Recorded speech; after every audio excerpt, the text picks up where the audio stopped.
Je suis élu de la commune que vous voyez derrière, à Castelnau-la-Chapelle, depuis 37 ans. J'ai été 31 ans maire.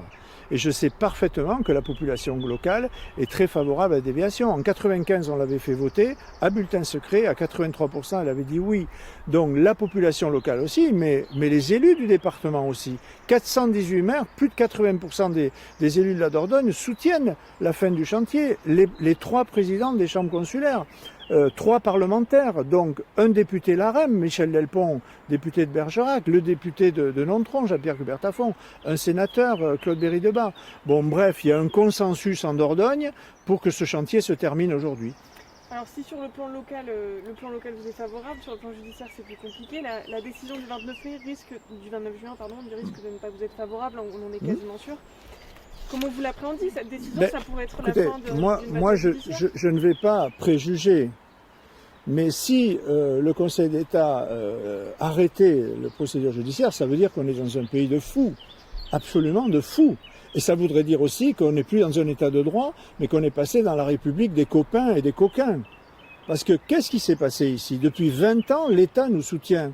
Depuis 20 ans, l'État nous a donné toutes les autorisations, tout ce qu'a fait le département, il l'a fait légalement parce que l'État nous a autorisé. Si aujourd'hui l'État retire cette autorisation, ça veut dire qu'il méprise les habitants, il méprise la population, il méprise les risques de sécurité parce qu'on a tous les rapports qui nous disent qu'on peut avoir un quart de 40 gosses qui brûlent dans cette traversée de village. Ça veut dire qu'il maîtrise la protection du bourg parce que ce projet, il est fait pour protéger Beynac. Et enfin, ça veut dire que l'État mépriserait l'argent public.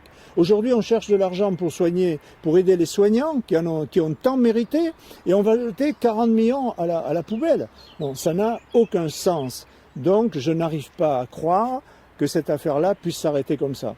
Quelle va être la suite alors? Est-ce que c'est la fin de la bataille, au moins sur le plan judiciaire pour vous? Si cette décision vous est défavorable, mais ça serait gravissime, parce que ça voudrait dire que le Conseil d'État refuse d'examiner le fond. Ce serait gravissime. Ça veut dire qu'il rejetterait la requête du département sans même l'examiner au fond. Ça serait vraiment un déni de justice et un déni de démocratie. Je n'arrive pas à croire que ça puisse arriver. Mais si par malheur ça arrivait, eh bien, vous allez voir ce que c'est que la résistance des Périgourdins. On ne peut pas mépriser le peuple comme ça, et les Périgourdins vont résister. On a toujours résisté aux seigneurs, et on n'a pas envie que le temps des seigneurs revienne. On a résisté pendant la dernière guerre, et on sait ce que ça veut dire résister, et vous allez voir que c'est pas encore terminé, ça sera peut-être le début d'une nouvelle histoire de Beynac. Ça veut dire quoi concrètement résister? De quelle façon? Écoutez, je ne veux pas vous en dire plus, mais je vais vous dire une chose, ce chantier, il n'est pas démoli demain. Voilà. Et nous allons remettre ce dossier au président de la République.